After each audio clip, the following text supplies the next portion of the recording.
Back at home, feeling misunderstood in between the and the Unhinged Sports Network, and we're so excited.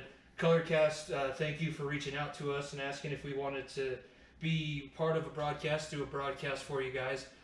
Nico, I know you're probably super excited. I never thought you'd be calling a Nuggets game up. Oh my gosh, of course, I never thought I'd be able to do this in my wildest dreams, and we are so thankful to Colorcast for doing this. They saw us live tweeting so many different games, and we weren't able to do the Sugar Bowl, was it? Yeah, it was the Sugar Bowl. We weren't able to do Sugar Bowl, but I mean, Nuggets basketball is back. This is a very, very good game too. Yep. Two teams that have a lot of history. Going to be a fun one. Yeah, two teams that are. We did say that it's early season, very early season. They just came back right before Christmas. These two teams are struggling. The Nuggets obviously pretty disappointing at 1-4 right now, and the T-Wolves I think are 2-3, so just right ahead of them. Well, what do you think are going to be some of the keys for this matchup? Nuggets are Jokic's face. Oh, Nacho shot. Juancho, that's Nacho shot. That would have been a statement, but that doesn't go. Now Barton working back on the other end for the Nuggets. Going to kick it outside. Paul Millsap. Boom! Oh my Lord, Paul Millsap. I guess somebody ate his Wheaties this morning. Man, the dude is lighting it up from three. 4 for 7 already from the power forward. How about that? All points. So you can miss a couple shots here. Murray's been on fire. That pass goes underneath the basket to Beasley, and I don't know how he got it to go, but now that cuts the lead to 6. 69-63. Denver's still very much in a fight. Now Barton, Will the Thrill, moving to his right. He's going to spin around, pass it over to Jokic. Jokic now. Big Honey got to get to work here. Nasri cannot guard him. Jokic. And one! And one! Give me the foul there, Will. Not a boy, kid. Not a kid. Will Barton the third, baby, with the good little finish. Will Barton with a good layup. Jokic has been quiet offensively so far in this half. He's going to need to start going. We wonder if he's a little tentative with the 3 fouls. Is now Reed able to put one over the top of Jokic? And like we said, Minnesota Timberwolves are not going away on too much football. I've broadcasted tons of basketball, even some wrestling over the radio, if you can believe that. Collegiate wrestling at Western Colorado University. Have the action coming back here to the TV. It looks like they were reviewing whether it looks like who it went off of, or it might have been a challenge by Ryan Sanders on the foul call because D'Lo did get a clean strip underneath the arm there. So it looks like we're doing a jump ball at half court because the ball was called. It was called no foul. Excuse me. Jokic wins the tip-off. 9:02 left here in the first quarter, and now Jokic will go back to work on offense at the top of the key. He's going to pass over to the wing and now receives the ball back in the post. Walking down in the paint, spin move back to the right, and the little floater falls. I told you can't guard him. That's a mouse in the house. Ed Davis is a center that can't guard Jokic. No chance. D'Angelo Russell back with the ball on offense for Minnesota. A little bit of a transition there. Now ball comes back around to the other opposite corner. And now pass underneath the basket. Little mishandle there by Ed Davis, and Jokic comes away with the defensive rebound. And now sprinting up the floor, Jokic behind the back passes out for a three-pointer, and it's good! Headband Paul Millsap, ladies and gentlemen. Good Lord. Good to have you back. Somewhat favorable moving forward through the rest of this quarter because I do believe that the Nuggets are good enough to dominate the Minnesota Timberwolves. It's just a matter of getting everybody moving in the right direction. Had a couple different substitutions. Now Rubio moves the ball up the right side of the court. Handoff now back. I believe that's Edwards. Yeah, and now Edwards, he kicks it back out. Ooh, Jokic decided not to get baptized. A big dunk for Minnesota. Now it's a 7-point game, 20-13. Yeah, JaMychal Green in the game now too, man. This offense looks like it needs to start to get going. Excuse me, JaMychal Green not in the game yet, but he will be in here in a sec because he just walks the scores board. But God damn, Jokic is just getting two quick offensive fouls is not what you want to see. He's got to be careful because the Nuggets do not have the backup facilities to have Jokic in foul trouble. Isaiah Hartenstein has been inconsistent. Shout out Juancho, big hammer dunk there, but it's one of those things where now Hartenstein comes in, JaMychal Green will be there. You gotta look elsewhere, and hopefully that second unit can get going. Jokic is sent to the bench, and now Ricky Rubio back on offense gives the ball in down low. He gets kicked out to Juancho Hernangomez. Oh, Juancho. Ooh, Bob's away, buddy. That one looks like a three-pointer that I shot back in 5th grade. Now Will Barton back on the other end. He's going to get blocked off the glass. Exciting sequence here is now Minnesota Take trying a charge, to... Paul. Minnesota able to get some Take offense a charge, going. Paul. Come on, man. poor defense by the Nuggets, and now it's a 5-point game. And the Nuggets in contention of losing their lead here that they built up so far in the Target Center in this first quarter.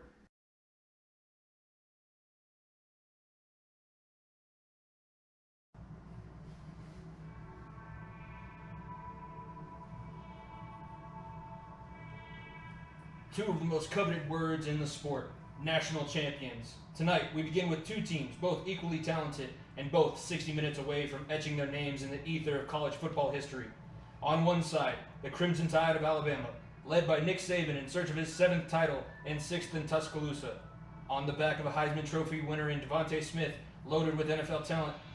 On the other side, the Scarlet and Gray, the bad boys of college football, the Ohio State University Buckeyes. Ryan Day inherited a championship pedigree, and on the back of his ragtag group of players who believe they have been forgotten about, chased their first championship in this era of Buckeye football. Who will win? Who will be able to walk away and say, I am the national champion? Ladies and gentlemen, welcome into tonight's Colorcast with the far end of the bench. All the way from Denver, Colorado, we are so excited to bring you the 2021 College Football Playoff National Championship. Myself, Jimmy Pilato, and my podcasting partner and my color commentator tonight, Nico Bryant, and we are set for some college football. Nico, a lot of people were wondering if we'd ever make it this far into the college football season when the schedule came out. With everything going on with COVID, we had a couple scares with games being postponed, but we're finally here and we're finally ready to crown a national champion. How are you feeling about that fact? I'm feeling fantastic, man. It's going to be a great time. It's going to be a great national title game, man. I think this is by far the two best teams in college football, no doubt about it. Alabama's been on a tear lately, and then now you see everyone saw what Ohio State did against Clemson, man. I couldn't be more excited for Justin Fields versus Mac Jones, and a little bit of Najee Harris for Trey Sermon. I mean, the matchups galore in this game, man. It's going to be a lot of fun. Semifinal game, he was one of the guys getting a lot of pressure on Trevor Lawrence, making him uncomfortable. As Mac Jones sets up in the pistol again, turns hands off to Harris to his left. He's fighting his way. Ohio State not able to get the first tackle on Najee Harris. He's able to drag a couple more defenders for about a 6-yard gain, and that will set up a first and goal from the Ohio State 2, I believe. Second and goal from the Ohio State 2. Hand off again to Harris, and he is lit up in the backfield. That is Hilliard, number 47 from the Ohio State defense. I think they just caught him in a perfect blitz that time. But that is going to be the end of the first quarter. Yeah, he flew into there, man. There was obviously a linebacker blitz there. Everybody knew where the ball was going to. There's no doubt about it where Alabama was going to continue to hand the ball to Najee Harris to punch that in, but Hilliard just came flying in. And what a stop there to back Alabama up to the 8, I believe, or the Ohio State 5. Lost of 3 yards there. It'll be third and goal from the Ohio State 5 when the action returns.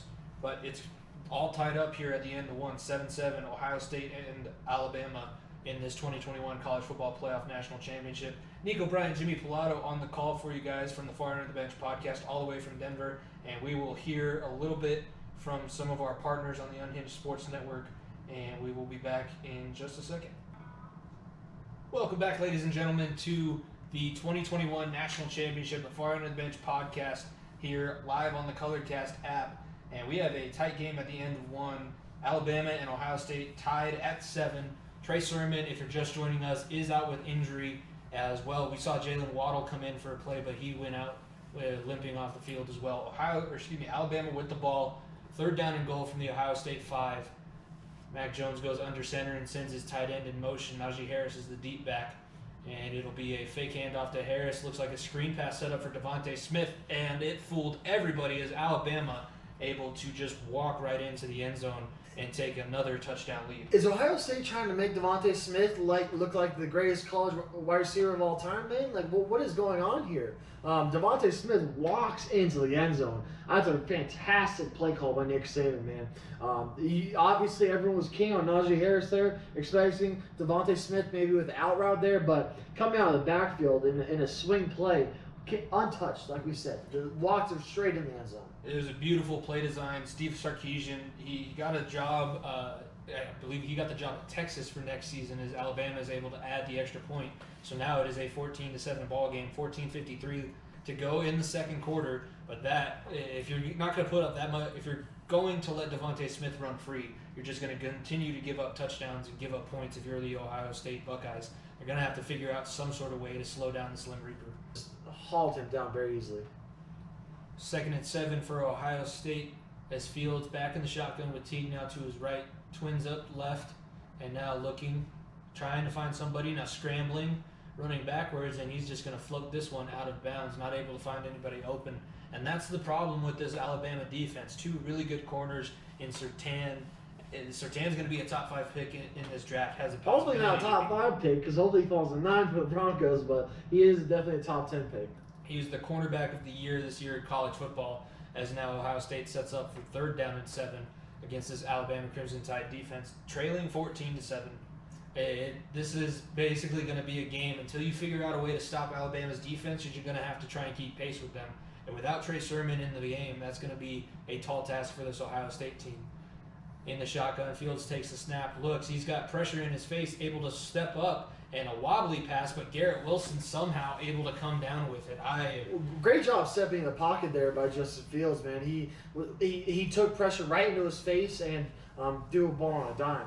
And then obviously the Big Ten Championship, it was mainly the Trey Sermon show, but he's looking to make a statement tonight. This would be the first championship that he's won.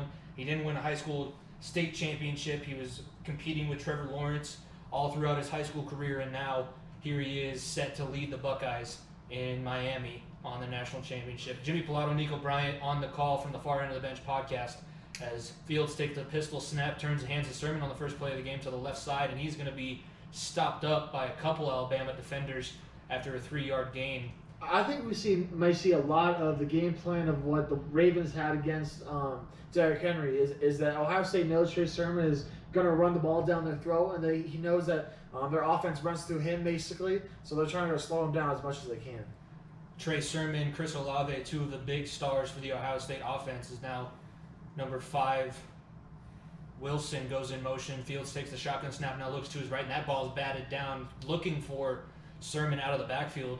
Number 14, Branch for Ohio State, able to tip that pass. Almost a pick six. Could have went the other way. They're defenders for a reason, right? They don't play wide receiver or running back. He had his hands on the ball there. He could have took that for 6 the other way and started off hot. But no, just a knockdown pass there.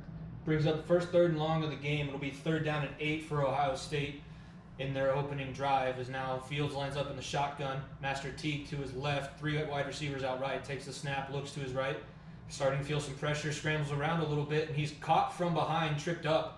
And that was not the kind of start Ohio State was looking for in this game, as now they will have to punt. Bringing up the 4th down and 7. Alabama, we're going to get to see our first look at their high-powered offense. But Justin Fields seems a little bit flustered early on in this matchup.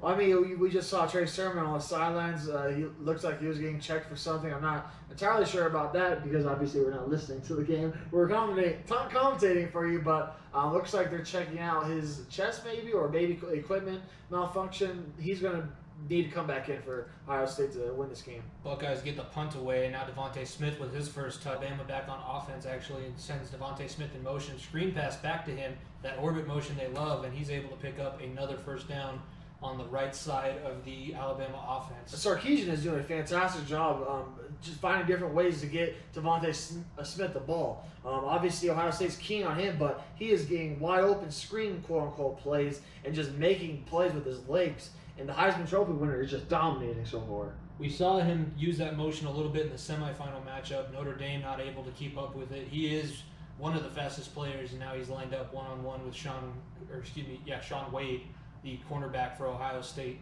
Ohio State trails 14-7 as Mac Jones takes a snap, and immediate pressure. The ball's on the ground. Ohio State will get the turnover they desperately needed. Wow. They needed that, man. Wow, what a play. Great stop there by Ohio State. Here's the momentum shift. Alabama had a chance to take a 2-score lead, but what a play by Ohio State defense. We talked about Mac Jones. He's not necessarily the most talented, but he doesn't make mistakes. Well, he just made a huge mistake there. Had pressure right in his face off the snap, and ball just got knocked out of his hands. And wow, the guy who got the strip sack able to pick it up. That was as clean of a strip sack as I've ever seen, honestly. I mean, it rivals Von Miller's strip sack Super Bowl 50. I gotta say it because I'm a Broncos fan, but that was a clean play. Ohio State with beautiful field position now. Baron Browning was the one with that strip sack. What a momentum shift, and that was one of the first. We couldn't do this if there was nobody listening, and we really appreciate the opportunity from Colorcast. Nico said it at FEOTB Pod. Be sure to check out the network at Network Unhinged on Twitter, at UnhingedSN on Instagram, and then unhingedsn.airtime.pro, 24/7 coverage. Our shows come out Wednesdays from 1 to 3 p.m. Eastern, but tons of great content all throughout the entire network, and it's only going up from here in 2021. So with that, for exclusively on Colorcast for this 2021 College Football Playoff National Championship, for my co-host Nico Bryant, myself, Jimmy Pilato, the Far End of the Bench podcast. Thank you guys very much for listening, and we will check you guys next week. Peace!